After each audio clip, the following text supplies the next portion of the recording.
Good morning students, welcome to Acharya academy. आपला topic आता पुढं घेऊन जाऊ. Some basic concept of chemistry. पाठीमागच्या लेक्चरमध्ये आपण ॲटॉमिक मास आणि ॲव्हरेज ॲटॉमिक मास हे कन्सेप्ट पाहिल्या. आता त्याच्या पुढे आपल्याला पाहायचं आहे मॉलिक्युलर मास.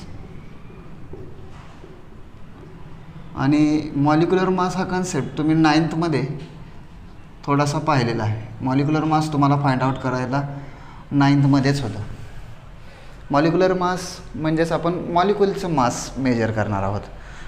मॉलिक्युल्स मीन्स कोण सांगेल मॉलिक्युल म्हणजे काय असतं रे? मॉलिक्युल म्हणजे काय? सिम्पल आहे. मॉलिक्युल म्हणजे group of atoms. Group of atoms म्हणजेच काय? मॉलिक्युल. ज्यावेळेस आपण मॉलिक्युल कधी तयार होतं? दोन ॲटम्स किंवा दोनपेक्षा जास्त ॲटम्स एकत्रित आले त्याला काय म्हणतो आपण? मॉलिक्युल. फक्त ते ॲटम जर सेम असतील तर त्याला मॉलिक्युल म्हणायचं असतं, आणि डिफरंट असतील तर त्याला काय म्हणायचं असतं? कंपाऊंड म्हणायचं असतं. Group of same atom are called as molecule. आणि त्या मॉलिक्युलचं मास मेजर करायचं आहे आपल्याला. म्हणजे molecules for example H2 molecule तुम्हाला माहिती आहे, O2 मॉलिक्युल माहिती आहे, N2 मॉलिक्युल माहिती आहे. अशा प्रकारचे मॉलिक्युल असतात. आणि ह्यांचं आपल्याला काय करायचं आहे? मॉलिक्युलर मास कसं मेजर केलं जातं हे आपल्याला आजच्या टॉपिकमध्ये पाहायचं आहे. मग मॉलिक्युलर मास म्हणजे काय असणार आहे? मॉलिक्युल्समध्ये जेवढे ॲटम्स आहेत त्याच्या ॲव्हरेज ॲटॉमिक मासची सम म्हणजेच molecular mass. Average atomic mass म्हणा किंवा ॲटॉमिक मास म्हणा. ॲटॉमिक मास जेवढे काय त्या एलिमेंट्स किंवा त्या मॉलिक्युल्समध्ये जेवढे एलिमेंट आहेत तेवढ्या एलिमेंटचे ॲटॉमिक मासची सम म्हणजेच मॉलिक्युलर मास. समजतंय? मॉलिक्युलर मास म्हणजे काय? The sum of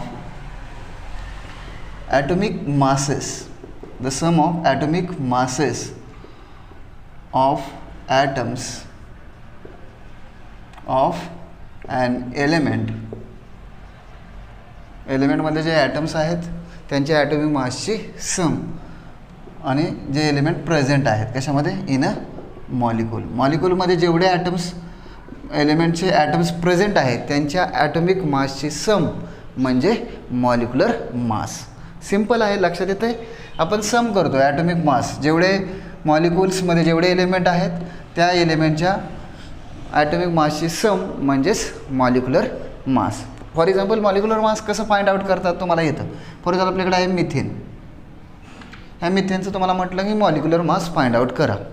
molecular mass कसं फाइंड आउट केलं जातं? मॉलिक्युलर मास ऑफ मिथेन आपण आज लिहिणार. Molecular mass of methane is equal to, simple असतं. याच्यामध्ये जेवढे काय ॲटम्स आहेत, कार्बन एक एलिमेंट आहे, हायड्रोजन आहे, त्यांचे ॲटम्स आहेत त्यांच्या ॲटॉमिक मासचे सम म्हणजेच मॉलिक्युलर मास. सिम्पल आहे. कार्बन किती आहे? 1 कार्बन आहे असं लिहायचं.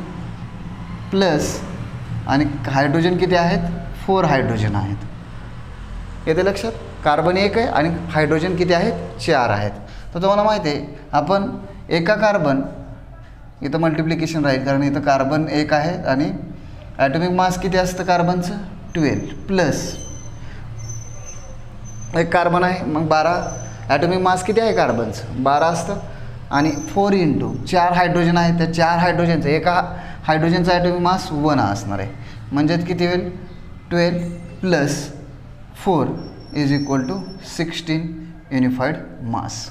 आपण जे मॉलिक्युलर मास कॅल्क्युलेट करतो त्याचं युनिट काय असतं?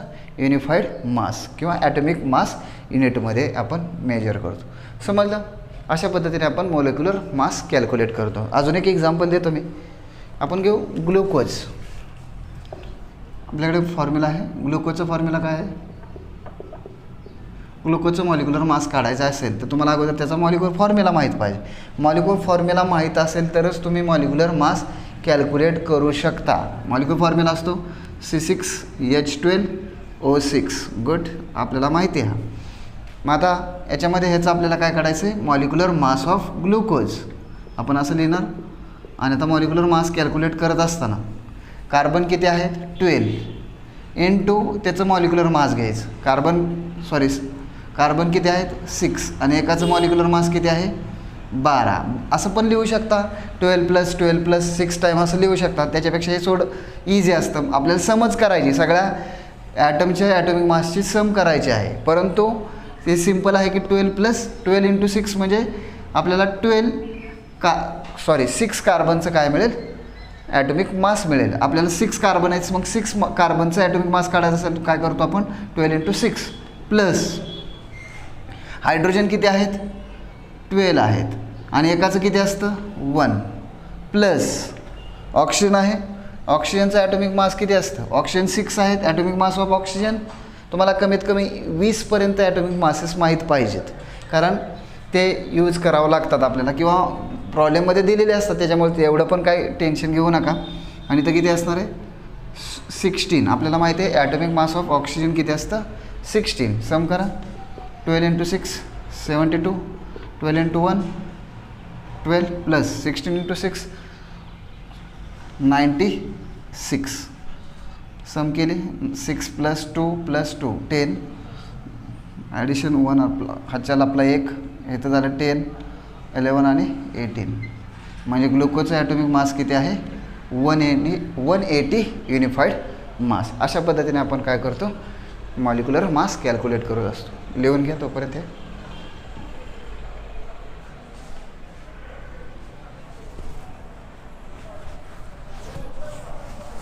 मॉलिक्युलर मास समजलं. मॉलिक्युलर मास मेजर करणं खूप इझी असतं. फक्त ॲटॉमिक मासची काय करायची असते, जेवढे एलिमेंट प्रेझेंट आहेत मॉलिक्युलमध्ये तेवढ्यांची काय करायची असते, फक्त सम करायची असते. खूप इझी आहे. कन्सेप्ट समजला, ठीक आहे. आता नेक्स्ट कन्सेप्ट पाहायचं आपल्याला फॉर्म्युला मास.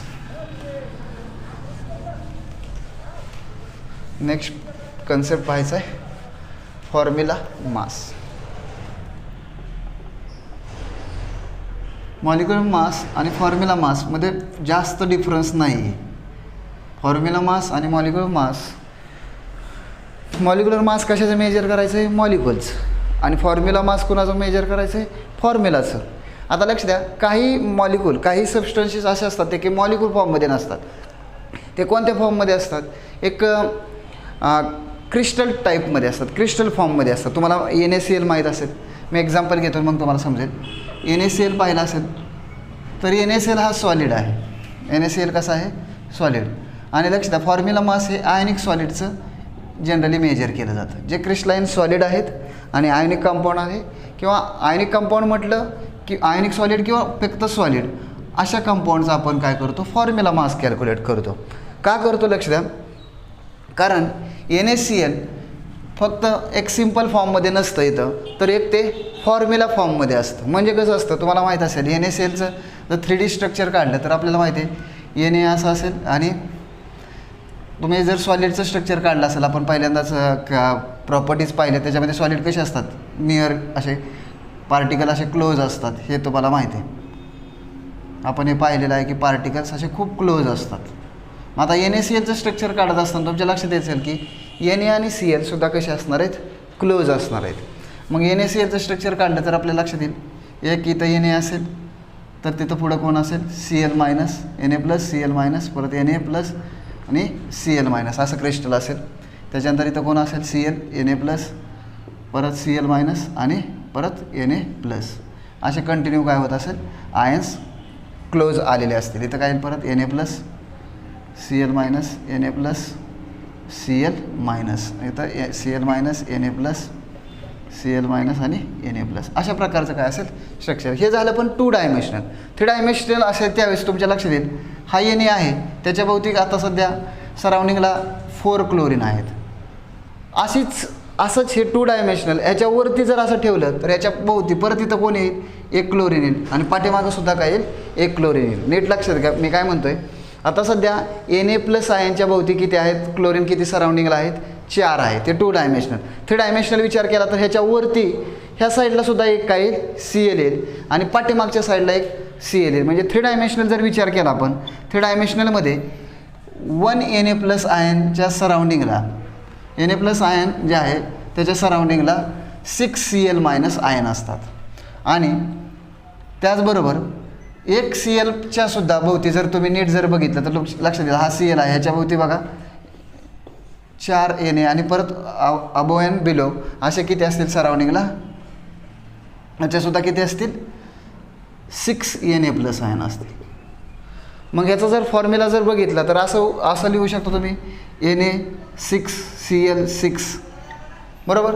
परंतु आणि हे फक्त एकाच झालं, आपल्याला असा कंटिन्युअस क्रिस्टल लॅटाईस असतो आणि क्रिस्टल लॅटाईस असल्यामुळे आपल्याला ह्याचं मॉलिक्यूल लिहिता येत नाहीत, म्हणून आपण काय घेत असतो, याचा फॉर्म्युला घेत असतो. ह्याचा फॉर्म्युला काय असेल मग NaCl. फक्त आपण काय घेतो, याचा फॉर्म्युला घेतो, मॉलिक्यूल घेत नाही.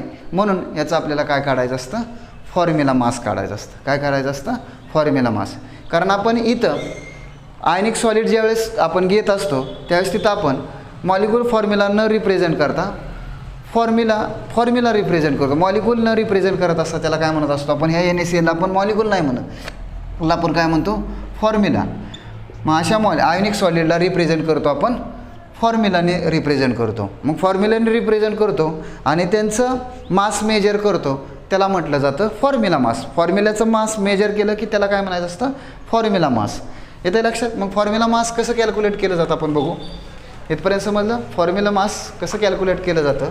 तर डेफिनेशन काय आहे, सेमच आहे. इथं सुद्धा काय करायचं असतं, sum of atomic masses. Atomic मासेसचीच सम करायची असते. Sum of atomic masses of atoms, atomic masses of atoms of an element हे बघा एवढं सेमच आहे. प्रेझेंट इन, फक्त इथं फरक करायचा आहे. प्रेझेंट इन मॉलिक्यूल म्हटलं होतं, इथं फक्त म्हणायचं आहे फॉर्म्युला. फॉर्म्युलामध्ये जेवढे ॲटम्स आहेत एलिमेंटचे त्यांच्या ॲटॉमिक मासची सम करणं म्हणजेच फॉर्म्युला मास. फॉर्म्युला मास ह्याच्यामध्ये थोडासाच फरक आहे. तिथं तिथं मॉलिक्यूल असतं, तिथं फॉर्म्युला असतो. मग सेम आहे. फॉर एक्झाम्पल NaClचं फॉर्म्युला मास तुम्हाला कॅल्क्युलेट करायला विचारलं तर सिम्पल आहे. तुम्हाला फक्त या दोघांचे ॲटॉमिक मास माहीत पाहिजे. सोडियमचं किती असतं 23 प्लस Cl किती असतं 35.5 ॲटॉमिक मास आहे त्याचे. हे लक्षात असले पाहिजेत. मी तुम्हाला आता सांगितलं 20पर्यंत असले लक्षात तर थोडंसं फायदा राहतो. इथं किती येईल 5, 8 आणि 5 म्हणजे NaClचं फॉर्म्युला मास किती असतं 58.5 युनिफाईड मास. अशा पद्धतीने फॉर्म्युला मास कॅल्क्युलेट केला जातो. फॉर्म्युला मास समजलं. फॉर्म्युला मास म्हणजे सिम्पल आहे की sum of atomic masses of atoms of an element present in the formula. एवढंच लक्षात ठेवायचं. ठीक आहे. दुसरं एक्झाम्पल देतो आणि मग तुम्ही राईट करा. तुम्ही घरी पण बरेच एक्झाम्पल घेऊन काय करू शकता, सॉल्व करू शकता. आपल्याकडे आहे कॉपर नायट्रेट. आता कॉपर जर बघितलं तर त्याचं ॲटॉमिक मास असतं 63.5 प्लस इथं नायट्रोजन किती आहेत रे मुलांना, नीट लक्ष द्या. इथं फॉर्म्युला इथं ब्रॅकेट आहे NO3 आणि ब्रॅकेटच्या बाहेर 2 आहे. मग हा 2 आणि मल्टिप्लाय असतो म्हणजे नायट्रोजन किती आहेत 2 आहेत. मग 2 नायट्रोजन एकाचं किती असतं 14 प्लस 14 × 2 प्लस ऑक्सिजन किती आहे तिथं, हां बरोबर 6 आहे. किती इथं 6, 3 2 6, 6 × एका ऑक्सिजनचं किती असतं 16. ठीक आहे समजलं. कॉपर 1 आहे म्हणून 63.5. नायट्रोजन 2 आहेत मग 14 × 2 कारण एकाचं 14 असतं. त्याच्यानंतर ऑक्सिजन 6 आहेत आणि एकाचं किती आहे 16 आहे. अशा पद्धतीने आपल्याला फॉर्म्युला मास काढायचं. मग किती आहे तिथं 63.5 प्लस 28 प्लस 16 × 96 सम करा 0.5 तसंच राहील. 6 प्लस 8 14 प्लस 3 18 17 परत बघा 6 14 3 17 हा चलाला 1 नंतर 9 म्हणजे 10 झाले. 10 2 12 6 18 म्हणजे किती आलं 187.5 युनिफाईड मास. ठीक आहे लिहून घ्या. अशा पद्धतीने आपल्याला काय करायचे असतात फॉर्म्युले मास कॅल्क्युलेट करायचे असतात. समजलं. फॉर्म्युला मास म्हणजे फक्त फॉर्म्युलामध्ये जेवढे काय ॲटम्स आहेत त्यांच्या ॲटॉमिक मासची सम आणि मॉलिक्युलर मास म्हणजे मॉलिक्युलरमध्ये जेवढे ॲटम्स आहेत त्यांच्या ॲटॉमिक मासची सम. सिम्पल आहे. ठीक आहे. नेक्स्ट पॉईंट आहे आपल्याकडे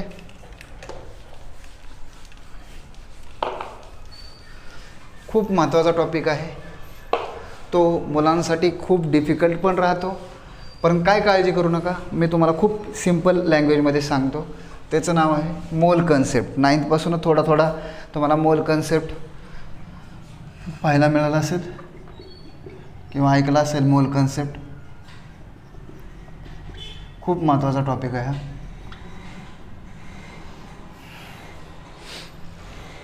मग तुम्हाला ॲव्होगाड्रोचा नंबर हे माहीत असेल, 1 मोल किंवा हा बऱ्याच मुलांना हा पॉईंट खूप डिफिकल्ट जातो. आणि ह्याच्यावरती जे काही एंट्रन्स एक्झाम आहे त्याच्यावर म्हणजे ह्या मोल कन्सेप्टवरती नेहमी क्वेश्चन विचारला जातो. आणि हा क्वेश्चन बऱ्याच मुलांना थोडासा डिफिकल्ट जातो आणि समजला तर खूप सोपं आहे, तुमच्या लक्षात येईल. आता आज आपण तो मोल कन्सेप्ट पाहणार आहोत. तुम्हाला माहीत असेल, मी तुम्हाला म्हटलं की मार्केटमध्ये जा आणि 1 डझन बनाना घेऊन या. मी काय म्हटलं, मार्केटमध्ये जा आणि 1 डझन बनाना घेऊन या. तर तुम्ही किती आणणार, 12 नग्स नंबर्स आणणार, बरोबर ना. बनाना किती घेऊन येणार तुम्ही, 1 डझन म्हणजेच किती असतात बनाना, 12 नंबर, बरोबर, 12 असतात.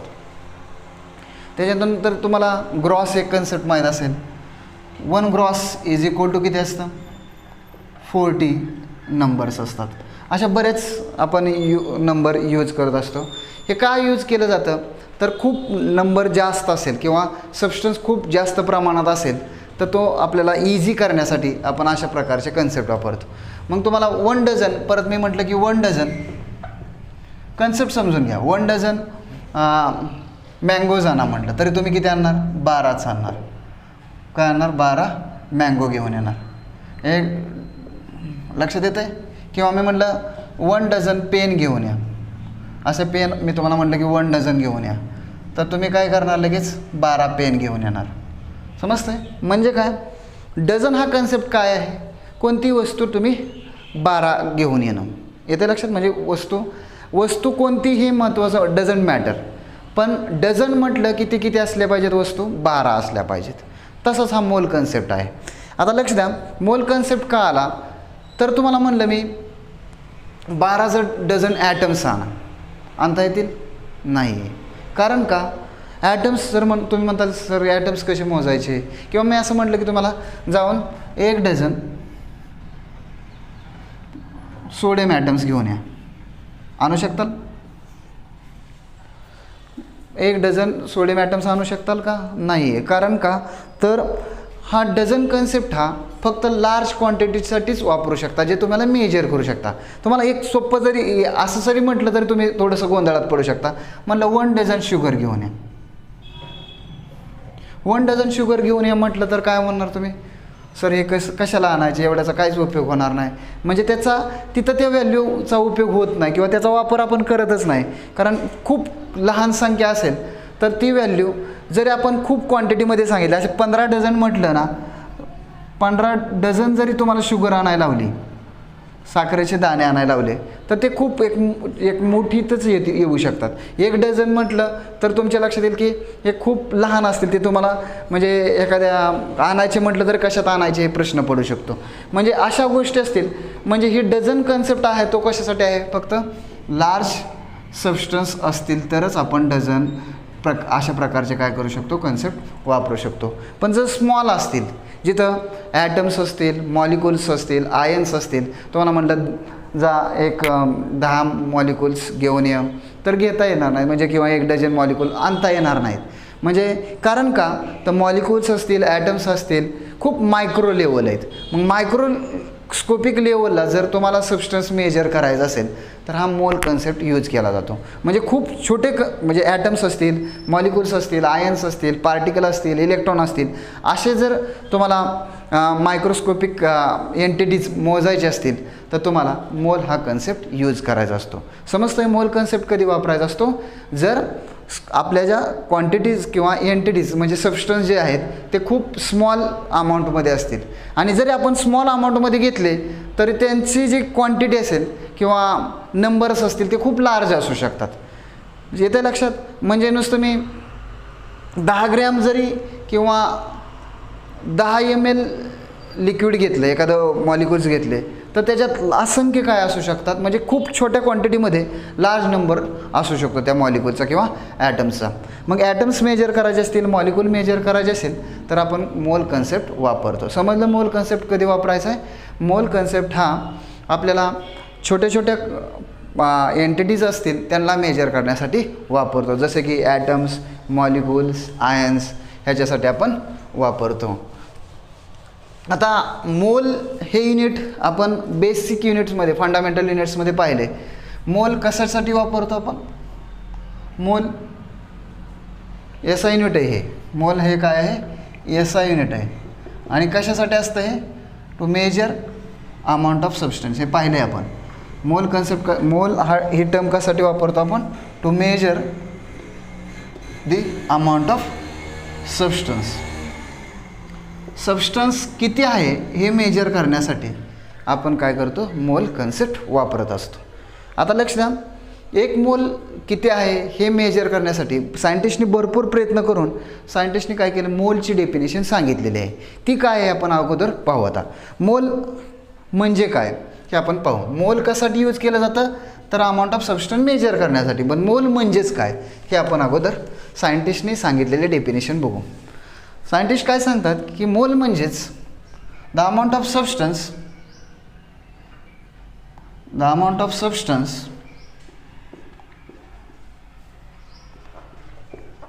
दॅट कंटेन्स, एक कोणता पण अमाऊंट ऑफ सबस्टन्स आहे दॅट कंटेन्स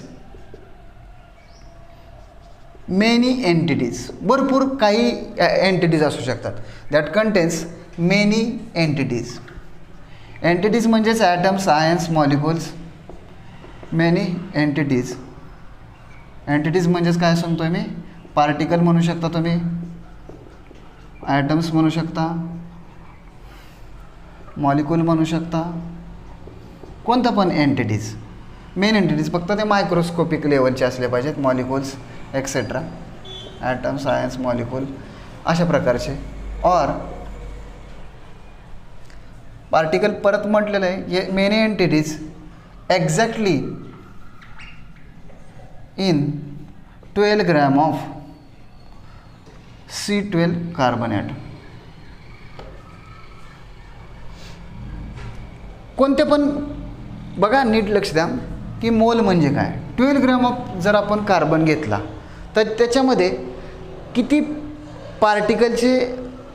पार्टिकल आहेत किंवा किती ॲटम्स आहेत, किती मॉलिक्युल्स आहेत, म्हणजेच मोल. समजतंय? जे काय 12 ग्रॅममध्ये जेवढे ॲटम्स भरतील ते एक मोल झाले. समजतंय? मोल कन्सेप्ट समजतोय? मोल म्हणजे काय? The amount of substance that contains many entities like particles, atoms, molecules, ions, electrons exactly in 12 gram of C12 carbon atom. C12 carbon ॲटममध्ये एक्झॅक्टली जे C12 कार्बन आहे त्याचे 12 ग्रॅममध्ये किती ॲटम्स आहेत, पार्टिकल्स आहेत, मॉलिक्युल्स आहेत, म्हणजे मोल. ही डेफिनेशन थोडी डिफिकल्ट आहे. थोडीशी मी दुसरी एक डेफिनेशन सांगणार आहे, पण ते डेफिनेशन सांगण्याच्या अगोदर कन्सेप्ट समजतोय. कन्सेप्ट काय आहे की सोप्पा आहे की 12 ग्रॅम कार्बनमध्ये किती ॲटम्स आहेत, किती मॉलिक्युल्स आहेत, किती इलेक्ट्रॉन्स आहेत, किती आयन्स आहेत, म्हणजेच मोल. ओके, ठीक आहे. आता मोल कसं मेजर करायचे किंवा कॅल्क्युलेट करायचे की एखाद्या सबस्टन्समध्ये आता 12 ग्रॅममध्ये ॲटम्स किती आहेत हे आपल्याला बघायचं आहे, किंवा पार्टिकल किती आहेत, मॉलिक्यूल किती आहेत, त्याच्यानं आपण मोल कन्सेप्ट पुढं घेऊन जाऊ शकतो. म्हणजे एक मोलमध्ये किती ॲटम्स आहेत, किती आयन्स आहेत, किती पार्टिकल्स आहेत, किती मॉलिक्युल्स आहेत, हे आपण कॅल्क्युलेट करू शकतो. एक मोल म्हणजे किती आपण आता फाइंड आउट की एक मोल म्हणजेच 12 ग्रॅम ऑफ कार्बन ॲटम्स मधले एंटिटीज. 12 ग्रॅममध्ये जे ॲटम्स आहेत, मॉलिक्यूल आहेत, ते म्हणजेच एक मोल. आता हा कन्सेप्ट माहिती आहे की तुम्हाला, the mass of carbon atom, C12 carbon atom. C12चं कार्बन ॲटमचं मास किती असतं? मास ऑफ C12 1 असं म्हणू शकतो, असं म्हणा की the mass of 1 C12 carbon atom. एक C12 कार्बन ॲटमचं मास किती असतं आपण मेजर केलं आहे सायंटिस्टने, ते किती असतं? 1.99 2648 इंटू 10⁻⁻23 ग्रॅम एवढं असतं. हे आपण मेजर केलेलं आहे, पाठीमागच्या लेक्चरमध्ये सांगितलं आहे. एक कार्बन ॲटमचं मास किती असतं? 1.992648 इंटू 10⁻⁻23. आणि आताच आपण बघितलं की मास ऑफ कार्बन ॲटम किती असतं? ऑफ 1 मोल. आता मी 1 मोल वापरतो आहे. 1 मोल ऑफ कार्बन ॲटम जर घेतला तर त्याचं मास किती असतं? आताच पाहिलं आपण 12 ग्रॅम असतं. किती असतं? 12 ग्रॅम. म्हणजे मास ऑफ 1 कार्बन ॲटम किती असतो? एवढा असतो. तर mass of carbon atom of 1 mole, 1 मोलमध्ये carbon किती असतो? 12 ग्रॅम असतो. आताच आपण डेफिनेशन म्हटलं आहे.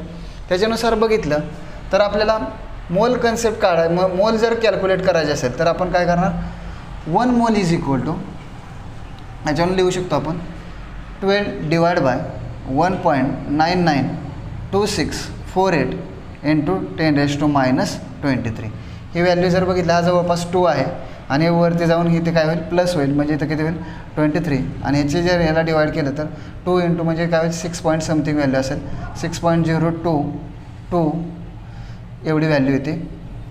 त्यालाच आपण काय म्हणतो? आठवतं आहे? याला आपण ॲव्होगॅड्रोज कॉन्स्टंट म्हणतो किंवा ॲव्होगॅड्रोज नंबर. ह्या नंबरलाच आपण काय म्हणतो?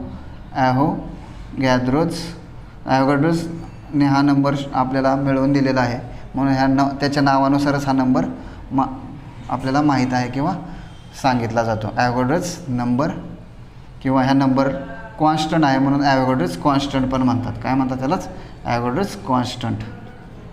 ॲव्होगॅड्रोज कॉन्स्टंट म्हणजे 6.022 इंटू 10⁻23. आणि इथं किती? इथं आपण लिहू शकतो ॲटम्स. एवढे ॲटम्स असतील याच्यात पर मोल. एका मोलमध्ये किती ॲटम्स मिळतील आपल्याला? 6.022 इंटू 10⁻23 ॲटम्स पर मोल. आणि त्याला ह्या नंबरलाच हा कॉन्स्टंट नंबर आहे. आता 1 मोल तुम्ही जसं 1 डझन माहिती आहे तुम्हाला, 1 डझन म्हणजे 12, तसंच 1 मोल म्हणजे आता एवढं ॲटम्स असतील, पार्टिकल असतील, मॉलिक्युल्स असतील. समजतं? ॲव्होगॅड्रोज नंबर. आणि हा ॲव्होगॅड्रोज नंबर रिप्रेझेंट कशाने करायचा असतो? n. आणि सबस्क्रिप्टला काय वापरायचं असतं? a. समजतंय? ठीक आहे. आता आपण थोडंसं अजून डेफिनेशन आता मोल कन्सेप्टची अशी पण लिहू शकता तुम्ही. मोल म्हणजेच काय?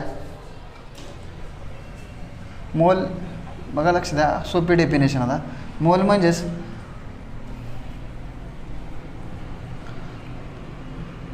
The amount of substance. मोल म्हणजे एक अमाऊंट ऑफ सबस्टन्सच आहे. Amount of substance that contains the amount of substance that contains 6.022 into 10⁻23 atoms, molecule, ion, electron, particle. समजतंय? एक मोल म्हणजेच किती एखाद्या सबस्टन्समध्ये एवढे ॲटम्स असतील, मॉलिक्यूल असतील, आयन्स असतील, इलेक्ट्रॉन असतील, पार्टिकल असतील. म्हणजे काय? तुम्ही म्हणताल हे काय सांगतायचं समजा नाही मला. तुम्हाला मी 1 डझन म्हटलं तसं 1 मोल कन्सेप्ट आहे. 1 मोल म्हणजे 1 डझन म्हटलं की तुम्ही म्हणू शकता 12 मँगो म्हणू शकता किंवा काय म्हणू शकता? बनाना म्हणू शकता. 12 काही पण म्हणू शकता. 12 पेन म्हणू शकता. 1 डझन म्हणजे काही पण होऊ शकतं. तसं 1 मोल म्हणजेच ॲटम्स होऊ शकतात, मॉलिक्यूल होऊ शकतात, आयन्स होऊ शकतात, इलेक्ट्रॉन होऊ शकतात, पार्टिकल होऊ शकतात, न्यूट्रॉन होऊ शकतात, प्रोटॉन होऊ शकतात, काही पण. 1 मोल म्हणजे एवढेच. हा नंबर फिक्स आहे, कॉन्स्टंट आहे, म्हणून त्यालाच ॲव्होगॅड्रोज कॉन्स्टंट म्हणतात. जसं 1 डझन म्हणजे 12 असतं, तसं 1 मोल म्हणजे किती असतं? 6.022 इंटू 10⁻23. अजून नाही समजत तर अजून एक एक्झाम्पल देतो. मी असं म्हटलं 1 मोल